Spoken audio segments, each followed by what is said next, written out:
Cepat betul waktu maghrib di Bima. Sudah jam 6:03. Kita akan jawab beberapa pertanyaan dari tanpa nama. Bagaimana adabnya bila imam setelah sholat fardu membaca zikir yang keras, tapi masih ada jamaah yang masbuk? Tashwish, mengganggu. La tushawwish, jangan kau ganggu orang sholat. Yang dimaksud dengan kalimat mengganggu itu adalah bacaan selain zikir. Ada orang sholat, Allahu Akbar, tiba-tiba dia di samping nyanyi. Itu namanya mengganggu. Tapi kalau ada orang sholat, yang lain yang sebelah subhanallah, subhanallah, subhanallah, apakah terganggu? Tidak. Yang terganggu dengan subhanallah itu setan. Kenapa?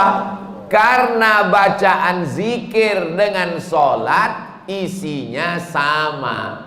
Aqimis sholata li zikri, dirikanlah sholat untuk zikir mengingat aku.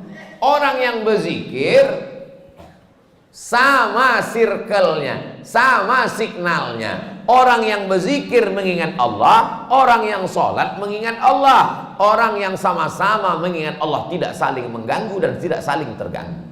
Jadi kalau ada orang sholat, orang sebelah itu berzikir, tapi zikirnya mengganggu, dua kemungkinan. Yang sholat itu setan atau yang berzikir itu setan. Dia udah tahu bahwa zikir itu tidak terlalu kuat, tidak terlalu pelan. Subhanallah, subhanallah. Udah tahu ada orang sholat, kuat-kuat matanya ke situ lah. Subhanallah, subhan. Ini setan. Ini setan yang sedang berzikir.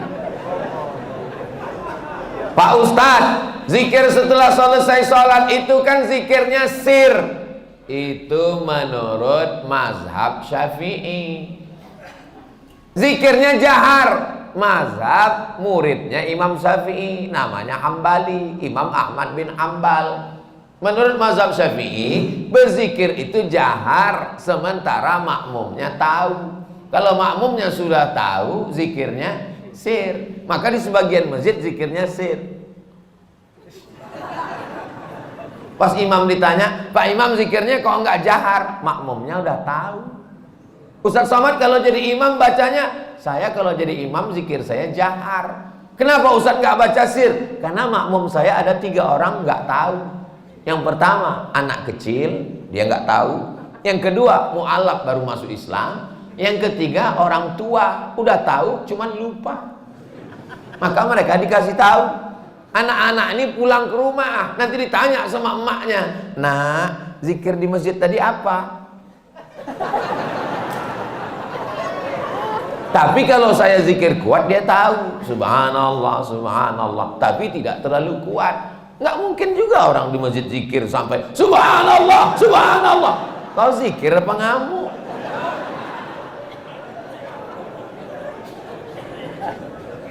Jadi yang paling bagus adalah khairul umuri awsatuha, sebaik-baik perkara pertengahan. La tajhar bi sholatika, jangan suaramu terlalu melambung. Wala tukhafit biha, jangan pula terlalu tersembunyi.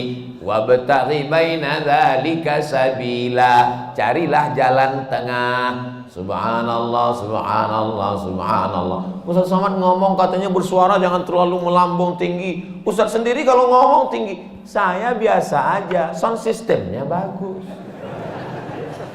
Ini masjid bagus.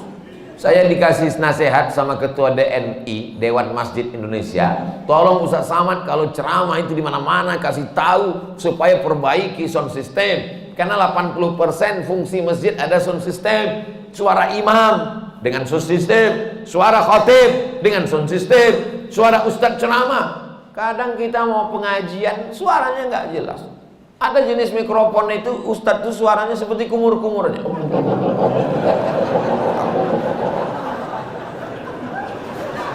Tapi di masjid Darul Hamid, Baitul Hamid, bait rumah, Hamid rumah orang yang memuji Allah, rumah yang terpuji. Masya Allah, tenang, sound systemnya mantap, cuman agak panas saja dikit.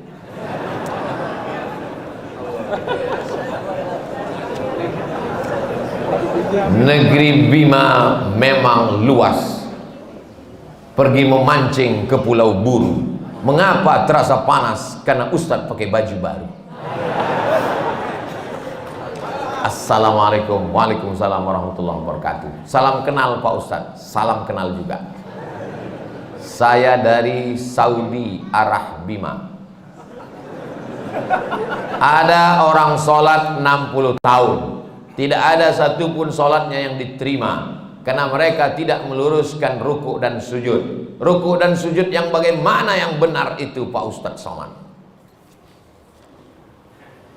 Irji ila salatika fa innaka lam tusalli. Ulangi salatmu karena salatmu tidak sah. Sahabat itu pun mengulangi salatnya.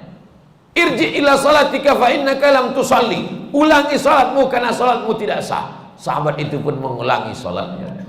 Irji ila salatika fa innaka lam tusalli. Ulangi salatmu karena salatmu tidak sah.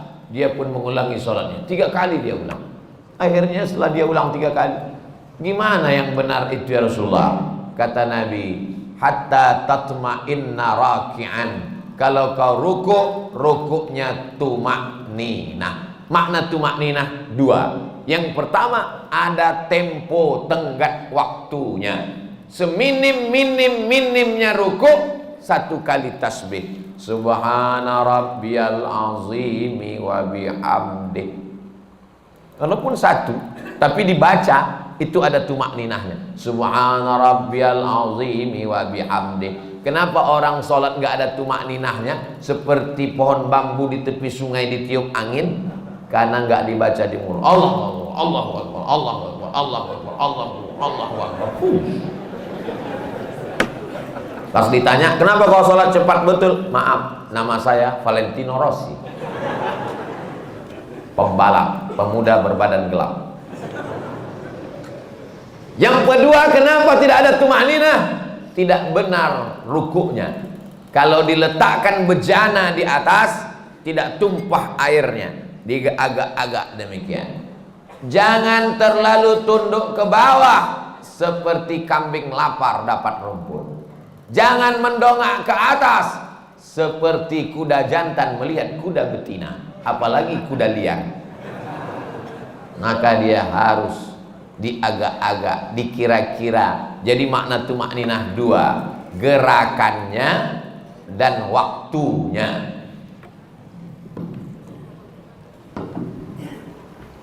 Allahu Akbar. Subhana rabbiyal azimi wa bihamdih. Subhana rabbiyal azim. Tidak terlalu menunduk ke bawah, tidak terlalu mendongak. Jangan rukuknya mendongak. Lalu kemudian sujud hatta tatma'inna sajidan. Kalau engkau sujud, sujudnya juga tumaknina. Ujung kaki 2, ujung lutut 2, tapak tangan 2, kening 1. Nggak ada orang keningnya 2. Menempel ke bawah. Ini kening. Apakah hidung juga wajib disentuhkan?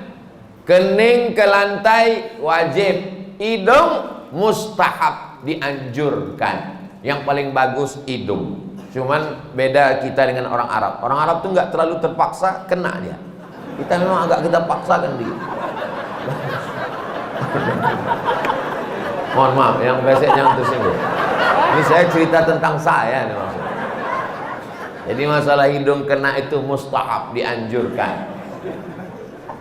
Bagaimana kalau orang pakai peci sampai keningnya tertutup? Ada orang pakai peci gitu. Makanya sebagian orang kadang kalau mau sholat dinaikkannya ke atas. Supaya menempel ke bawah.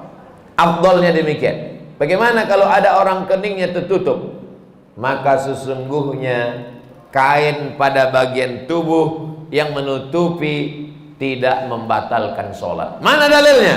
Karena ada seorang sahabat Nabi sedang sholat, dia ambil ujung jubahnya, dia tutupkan ke atas pasir, karena dia tidak mau keningnya menempel ke pasir karena panas, terik, nggak ada sajadah. Sholat dia, pas mau sujud, ujung jubahnya dia sujud di atas. Itu dalil boleh menempelkan ke kain yang menempel ke badan, tapi kurang afdal. Yang afdal adalah menyentuh.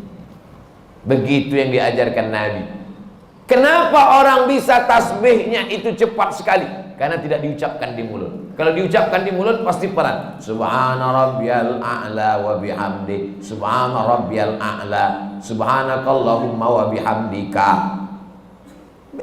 Tasbih kita pelan itu karena diucapkan. Subhanallah, subhanallah, subhanallah, subhanallah. Jadi kalau ada bapak ibu lihat ada orang cepat sekali, itu karena nggak diucapkan. Nggak diucapkan. Bahkan kata Syekh Ali Jum'ah, itu pakai nafas membantu lebih khusyuk. Diucapkan walaupun sholat zuhur dan asar.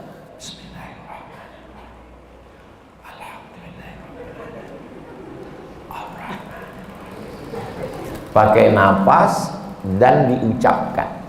Apakah Nabi itu kalau sholat mulutnya bergerak?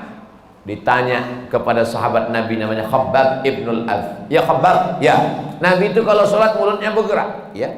Dari mana kamu tahu? Bittirabi lihiyatih, aku lihat jenggot Nabi bergoyang. Kenapa jenggotnya bergoyang? Karena dagu dan rahangnya bergerak. Ini ada orang sholat mulutnya nggak bergerak sama sekali, matanya aja yang bergerak. Sholat apa ini? Ini pertanyaan sederhana, tapi mengkoreksi lagi sholat kita. Yang tidak benar sholatnya karena tidak membaca. Dibaca qiraah itu artinya membaca. Sedangkan orang yang baca mulutnya nggak bergerak itu namanya mutola'ah. Itu beda dalam bahasa Arab. Kalau bergerak membaca, makanya qiraatul Fatihah membaca. Bismillahirrahmanirrahim. At-tahiyatul mubarakatus shalawatut thayyibat. Assalamu alayka ayyuhan nabi wa rahmatullahi wa barakatuh. Wassalamu alayna wa ala ibadillahi sholihin.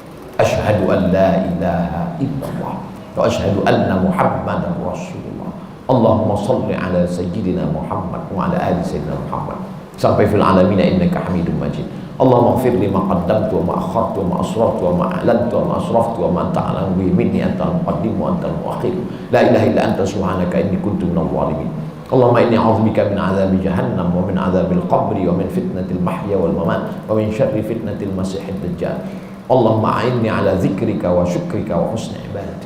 Assalamualaikum warahmatullahi. Assalamualaikum warahmatullahi. Tumanina. Kalau tidak ada tumanina, kata Nabi, ulangi sholatmu karena sholatmu tidak sah. Mari kita jaga sholat kita lagi insyaallah. Jangan menjadi pencuri sholat. Bagaimana pencuri sholat? Karena tidak lengkap rukunnya, syarat-syaratnya menurut pandangan ulama fikih. Ada orang sekarang ketika ditanya, kamu sholatnya kok cepat sekali, nggak lengkap. Yang penting hati kita. Ini orang tidak belajar fikih, nggak ngaji. Dan orang seperti ini tidak ada di Bima. Dulu pernah ada tapi udah meninggal. Assalamualaikum Ustaz. Waalaikumsalam. Berkaitan dengan kirim Al-Fatihah, apakah Nabi ngirim Al-Fatihah untuk istrinya Siti Khadijah? Apakah Nabi ngirim Al-Fatihah untuk Ja'far saudara kembarnya? Apakah Nabi para sahabat kirim Al-Fatihah? Supaya kami paham Pak Ustadz. Jadi ini yang nanya ini, dia mau beramal kalau dilakukan Nabi. Kalau nggak dilakukan Nabi, nggak mau. Nggak apa-apa, bagus. Ada seorang sahabat Nabi, bukan sahabat Abdul Somad. Dia sebelum tidur malam bertasbih alfa uqdah 2000 simpul. Diambilnya simpul tali 2000. Simpul tali 2000. Habis itu zikir subhanallah subhanallah subhanallah 2000 simpul. Sekarang saya tanya, bolehkah bertasbih 2000 kali sebelum tidur malam? Boleh apa enggak boleh? Sekarang balik pertanyaan ini. Pernahkah Nabi melakukannya? Nggak pernah. Kalau nggak pernah dilakukan Nabi, apakah boleh dilakukan? Tadi katanya yang boleh, sekarang nggak boleh. Ternyata kalau ngomong sama orang belum sarapan susah ya.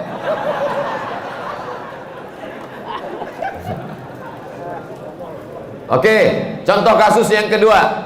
Ada seorang imam mazhab. Tadi yang bertasbih 2000 kali sebelum tidur itu sahabat Nabi, namanya Abu Hurairah.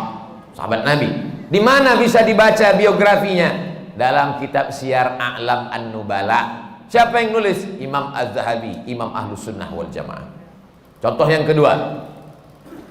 Da'autu lisyafi'i fi salati arba'ina sanah. Saya mendoakan guru saya Imam Syafi'i fi salati, dalam salat saya arba'ina sanah, 40 tahun. Rabbi firli wali walidayya wali Muhammad bin Idris Asy-Syafi'i. Bolehkah mendoakan Imam Syafi'i 40 tahun? Boleh. Sekarang pakai logika ini. Pernahkah dilakukan Nabi? Nggak pernah. Kalau nggak pernah dilakukan Nabi berarti nggak boleh. Ini pertanyaan tingkat tinggi. Apakah mesti disyaratkan, mesti dilakukan Nabi dan sahabat? Puasa Nabi Daud, pernahkah Nabi melaksanakan puasa Nabi Daud secara berterusan? Yasumu yauman wa yuftiru yauman? Nggak pernah. Tapi Nabi memujinya. Apa kata Nabi? Ahabbu saum ilallah saumi Daud. Puasa yang paling bagus adalah puasa Nabi Daud. Nabi tak pernah melakukannya. Jadi sunnah ada 3. Yang pertama sunnah fi'liyah, Nabi melakukannya. Yang kedua sunnah qauliyah, Nabi mengucapkannya tapi Nabi tak melakukannya. Ada jenis yang ketiga, sunnah takririyah, Nabi tidak melakukannya, Nabi tidak mengucapkannya, dilakukan orang lain, disetujui Nabi. Mana contohnya? Sami Allahu liman hamidah, Nabi mengajarkan Rabbana lakal hamdu mil'us samawati wa mil'ul ardi wa mil'u ma syi'ta min syai'in ba'di. Tapi ada satu sahabat bacaannya lain. Sami Allahu liman hamidah, Rabbana lakal hamdu hamdan thayyiban mubarakan fi. Selesai salat Nabi tanya, siapa tadi yang baca alhamdulillah hamdan thayyiban katsiran mubarakan fi? Aku enggak pernah ajarkan. Aku ya Rasulullah. Apakah Nabi marah? Aku enggak pernah melakukannya. Kenapa kamu pandai-pandai buat doa itu? Kau masuk neraka jahanam. Apa kata Nabi? Apa kata Nabi? Ra'aitu bid'an wa salasuna malakan yabtadirun. Aku lihat 39 malaikat turun dari pintu langit ingin mencatat doa yang kau baca. Enggak pernah dibaca Nabi. Begitu juga dengan Allahu Akbar kabira. Diriwayatkan oleh Abdullah bin Umar bin Khattab. Nabi mengajarkan Allahumma ba'id baini wa baina khatayaya kama ba'adta bainal masyriqi wal maghrib. Sahih Bukhari. Allahu Akbar kabira ada juga dalam Sahih Bukhari. Nabi tidak pernah mengucapkannya. Siapa yang membaca itu? Sahabat. Allahu Akbar. Tiba-tiba ada sahabat di belakang. Allahu Akbar kabira walhamdulillahi katsira wa subhanallahi bukratan wa asila. Titik. Wajah tu wajhiyya itu iftitah lain. Selesai salat Nabi tanya, siapa tadi yang baca Allahu Akbar kabira? Ana ya Rasulullah. Apa kata Nabi? Futihat abwabus sama, terbuka pintu-pintu langit, malaikat turun mencatat doa yang kau baca. Ini jenis takriri. Makanya perbuatan kalau tidak dilakukan Nabi adalah bid'ah. Betul kata Imam Syafi'i, kalau dia bertentangan dengan syariah. Selama masih ada dalilnya, tidak bertentangan dengan syariah, maka dia tidak disebut bid'ah dhalalah, tapi dia disebut dengan mahmudah. Sekarang tentang mengirimkan Al-Fatihah kepada orang meninggal dunia, sampai apa tak sampai? Siapa bilang sampai? Memangnya yang udah meninggal tuh pernah ngasih tahu? Alhamdulillah titipannya udah sampai, makasih ya. Imam Ibnu Taimiyah punya murid namanya Imam Ibnul Qayyim Al-Jauziyah. Punya kitab namanya Kitab Ar-Ruh. Sudah diterjemahkan ke bahasa Indonesia 3 huruf, R-O-H, roh. Di situ diceritakan Imam Ahmad bin Ambal lewat di suatu makam. Ada orang baca Quran. Kata dia, berhenti, jangan kau baca. Lalu disebutkanlah sanad-sanadnya. bahwa membaca Quran itu untuk orang meninggal dunia tidak terlarang. Tentang kitab roh ini tidak diragukan, karena ada seorang dapat gelar doktor gara-gara meneliti kitab roh, namanya Dr. Bassam dari Kuwait. Umar bin Khattab punya anak laki-laki namanya Abdullah bin Umar bin Khattab. Dia pesan, kalau aku meninggal dunia, nanti bacakan di atas makamku pangkal Al-Baqarah 5 ayat sampai wa ulaika humul muflihun, dan ujung Al-Baqarah 3 ayat lillahi ma fis samawati sampai habis. Pesan Abdullah bin Umar bin Khattab kepada orang, nanti kalau aku sudah meninggal. Berdasarkan itu Imam Nawawi meninggal tahun 676 dari kalangan mazhab Syafi'i, dalam kitab Al-Azkar mengatakan, wa in khatimul qur'ana fahuwa hasanun, seafdal-afdalnya dibacakan sekhatam Al-Qur'an. Kalau tidak sanggup sekhatam Al-Qur'an, likulli syai'in qalbun, segala sesuatu punya hati, wa qalbul Qur'an Yasin, hatinya Al-Qur'an adalah Yasin. Enggak sanggup juga Ummul Qur'an Al-Fatihah. Itulah dia dalil-dalil orang yang membacakan Quran. Kalau nggak setuju, jangan salahkan orang karena orang punya dalil. Saya nggak setuju, nggak usah lakukan. Yang tidak boleh itu adalah tidak ada ulama satupun yang membolehkan, dia membuat sendiri. Nah, itu nggak boleh. Imam Nawawi, ini Imam Nawawi bukan imam sembarangan. Dia bukan selevel Imam Samudra, apalagi Imam S. Arifin. Imam Nawawi, kalau kita baca kitab pertama Sahih Bukhari, di bawah Sahih Bukhari Sahih Muslim. Imam Muslim muridnya Imam Bukhari. Kalau kita baca Sahih Muslim kita nggak paham, kita mesti baca kitab Al-Minhaj Syarah Sahih Muslim Ibn Al-Hajjaj Imam Nawawi. Imam Nawawi itu dalam kitab fikih, kitab besar Al-Majmu' Syarah Muhazzab, Raudatul Talibin wa Umdatul Muftin. Saya ngajar hadis arba'in, hadis paling sedikit kecil arba'in, Imam Nawawi. Hatam arba'in naik kitab Riyadus Shalihin, Imam Nawawi. Hatam Riyadus Shalihin naik lagi kitab Al-Azkar, Imam Nawawi. Membaca kitab Mustalah Hadis yang disyarah oleh Imam Suyuti, Tadribur Rawi, Syarah Takrib Nawawi.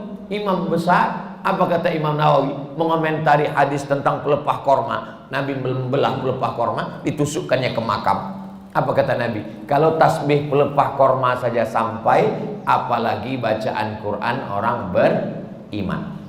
Nah, jadi pertanyaan ini memang simple, tapi ini ingin menggali dan menguji isi kepala Abdul Somad. Enggak apa-apa. Kalau enggak setuju, enggak usah lakukan. Tapi jangan salahkan, karena nanti takutnya di akhirat ketemu dengan Imam Nawawi mandu. Banyak yang meremehkan merapatkan shaf. Mohon pencerahannya Pak Ustadz. Man qata'a shaffan qata'ahullah. Siapa yang memutuskan shaf, maka Allah memutuskan hubungan dengan dia.